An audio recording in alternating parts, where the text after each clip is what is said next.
Hello guys, എല്ലാവർക്കും സുഗമോ ദേവി latest എപ്പിസോഡിന്റെ വിശേഷങ്ങളിലേക്ക് സ്വാഗതം. അപ്പൊ നമ്മുടെ ഇന്നത്തെ ഒരു പുതിയ എപ്പിസോഡ് ഉണ്ടല്ലോ, ആദ്യം തന്നെ നമ്മുടെ തനുജയെ തന്നെയാട്ടോ കാണിക്കുന്നത്. അപ്പൊ തനുജ നമ്മുടെ അച്ഛനോടും അമ്മയോടും ഇങ്ങനെ പറയുന്നുണ്ട്, ഞാൻ ബലരാമൻ സാറിന് ഇങ്ങനെ സ്വപ്നം കണ്ടിരുന്നു. സാർ എന്റെ അടുത്ത് വന്നിട്ട് എന്തൊക്കെയോ പറഞ്ഞിരുന്നു, പക്ഷെ അത് എനിക്ക് സ്വപ്നത്തിലായതുകൊണ്ട് എനിക്ക് ഓർമ്മയില്ല എന്ന് പറയുന്നുണ്ട് കേട്ടോ. അപ്പൊ നമ്മുടെ അച്ഛനമ്മ ഇങ്ങനെ ഭയങ്കരമായിട്ട് അന്തം ഇങ്ങനെ നോക്കി നിൽക്കുന്നുണ്ട് ട്ടോ. ഇവളുടെ സ്വപ്നത്തിൽ എന്തിനും ബലരാമൻ സാർ വരണം എന്നുള്ള രീതിയിൽ കേട്ടോ. എന്നിട്ട് നമ്മുടെ തനുജ പറയുന്നുണ്ട്, എന്റെ അച്ഛൻ എന്തൊരു ദുഷ്ടനാണല്ലേ, ആ ഒരു പാവം സാറിനല്ലേ കൊന്നു കളഞ്ഞത് എന്നൊക്കെ പറഞ്ഞിട്ട് തനുജ അങ്ങോട്ട് പോകുന്നൊരു രംഗം കേട്ടോ. പിന്നീട് നമുക്ക് നമ്മുടെ ദേവിയും പ്രഭാവതി കേട്ടോ. അപ്പൊ നമ്മുടെ പ്രഭാവതി മേരി തോമസിനെ കണ്ടതിന് ശേഷം നമ്മുടെ ദേവി വന്നിട്ട് ചോദിക്കുന്നുണ്ട്, ആഹ് അമ്മ എന്തായി കാര്യങ്ങൾ, ആ മന്ത്രി നമ്മളെ സഹായിക്കും എന്ന് ചോദിക്കുമ്പോൾ നമ്മുടെ പ്രഭാവതി പറയുന്നുണ്ട്, ഇല്ല മോളെ, ആ മന്ത്രി സഹായിക്കാനൊന്നും സാധ്യതയില്ല, അവരുടെ വാക്കുകളിൽ നിന്നും എനിക്ക് അതാണ് മനസ്സിലായത് എന്നൊക്കെ പറയുന്നുണ്ട്.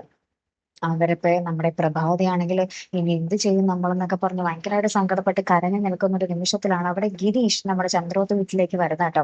അപ്പൊ ചന്ദ്രോത്ത് വീട്ടിലേക്ക് നമ്മുടെ ഗിരീഷ് വരുമ്പോൾ ഇവർ ആകപ്പാട് സങ്കടത്തിലായിരിക്കും. അപ്പൊ നമ്മുടെ പ്രഭാവതി പറയുന്നുണ്ട്, ഞാൻ കുറെ തെറ്റുകൾ ചെയ്തിട്ടുണ്ട്, അതിന് ദൈവം തന്ന ശിക്ഷയാണിത്, എനിക്ക് അനുഭവിച്ചല്ലേ പറ്റൂ, എനിക്ക് ആത്മഹത്യ ചെയ്യണമെന്നുണ്ട്, പക്ഷെ എനിക്ക് ആത്മഹത്യ ചെയ്യാനും പേടിയാണെന്നും മോനെ എന്നൊക്കെ പറഞ്ഞ് നമ്മുടെ ഗിരീഷ് ഇങ്ങനത്തെ കാര്യങ്ങൾ പറയുന്നുണ്ട്. പിന്നെ നമ്മുടെ പ്രഭാത് നമ്മുടെ ദേവിക്ക് കെട്ടിപ്പിടിച്ചിട്ട് ഭയങ്കരമായിട്ട് പൊട്ടിക്കരയുന്നുണ്ട്. എന്നിട്ട് പറയുന്നത്, നീ മോളെ ഞാൻ ഒത്തിരി സങ്കടപ്പെടുത്തിയിട്ടുണ്ട്, ഇപ്പോൾ ദാ എല്ലാം ഞാൻ മനസ്സിനെ ശാന്തമാക്കി ഞാൻ ഇവിടെ നിന്ന് സ്നേഹിച്ചു തുടങ്ങിയപ്പോൾ ദാ വീണ്ടും ചന്ദ്രോത്ത് വേറെ പ്രശ്നങ്ങൾ, സിദ്ധു പ്രശ്നത്തില്, നന്ദൻ പ്രശ്നത്തില്, ഞങ്ങൾക്കാണെങ്കിൽ സങ്കടത്തോട് സങ്കടം, രജനിക്ക് അങ്ങനെ പ്രശ്നം, അങ്ങനെ മൊത്തത്തില് സങ്കടമാണ് മോനെ, എന്തൊരു കഷ്ടമാണ് ഈ വീടിന് എന്ത് പറ്റി എന്നൊക്കെ പറഞ്ഞിട്ട് നമ്മുടെ പ്രഭാതി നമ്മുടെ ഗിരീഷിനോട് പറയുന്നുണ്ട് കേട്ടോ. അപ്പൊ നമ്മുടെ ഗിരീഷ് പറയുന്നുണ്ട്, മാഡം കഴിഞ്ഞ കാര്യങ്ങളെ പറ്റി ആലോചിച്ച് സങ്കടപ്പെടണ്ട, ഇപ്പൊ സിദ്ധാർത്ഥൻ സാറിനെ എങ്ങനെ പുറത്തിറക്കാം, നന്ദനെ എങ്ങനെ രക്ഷിക്കാം, അങ്ങനത്തെ കാര്യങ്ങൾ മാത്രം നമുക്ക് ചിന്തിച്ചാൽ മതി, നന്ദനെ ഞാൻ ഉടനെ തന്നെ നിങ്ങൾക്ക് മുന്നിൽ എത്തിച്ചിരിക്കും എന്നൊക്കെ നമ്മുടെ ഗിരീഷ് നമ്മളെ ദേവികേക്കും പ്രഭാവതിക്കും ഇങ്ങനെ വാക്ക് കൊടുക്കും കേട്ടോ. എന്നിട്ട് പറയുന്നുണ്ട്, സിദ്ധാർത്ഥൻ സാറിനെ നമ്മൾ എത്രയും പെട്ടെന്ന് ഇറക്കും, ചന്ദ്രത്ത് വീട് പഴയ പോലെ സന്തോഷം നിറഞ്ഞതാകും എന്നൊക്കെ നമ്മുടെ ഗിരീഷിന്റെ ആ ഒരു സമാധാനം നിറഞ്ഞ വാക്കുകളാട്ടോ അവരോട് പറയുന്നത്. അപ്പൊ തന്നെ നമ്മുടെ ദേവിക പറയുന്നത് കേട്ടോ, തീർച്ചയായിട്ടും ഈ വാക്കുകൾ കേൾക്കുമ്പോൾ തന്നെ ഒത്തിരി സമാധാനം തന്നെയാണ് എന്നൊക്കെ നമ്മുടെ ദേവിക പറയുന്നത്. പ്രഭാവതിക്ക് ഭയങ്കര സന്തോഷവും സമാധാനവും, സന്തോഷമല്ല സമാധാനമായിരുന്നു കേട്ടോ.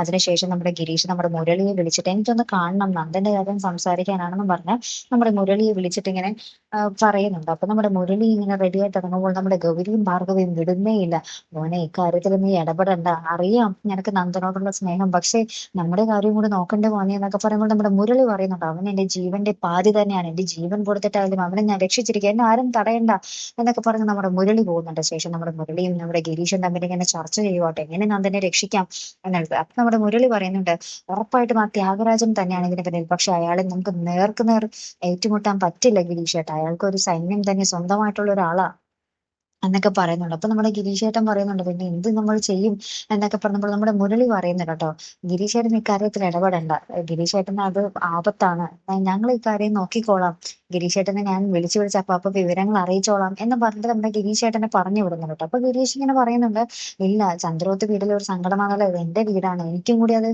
തീർക്കേണ്ട ബാധ്യതയുണ്ട്, നന്ദനെ എങ്ങനെയും കണ്ടെത്തണം, അതിന് ഞാനും ഉണ്ടാവും മുരളിക്കൊപ്പം എന്നും പറഞ്ഞിട്ട് ഇങ്ങനെ നമ്മുടെ മുരളിക്ക് ഇങ്ങനെ വാക്ക് കൊടുത്തിട്ട് നമ്മുടെ ഗിരീഷ് ഇങ്ങനെ പോകുന്ന ഒരു നിമിഷങ്ങൾ തന്നെ കേട്ടോ കൂട്ടുകാരെ, ഏറ്റവും ഒടുവിൽ നമുക്ക് കാണുവാൻ സാധിക്കുന്ന കാഴ്ച.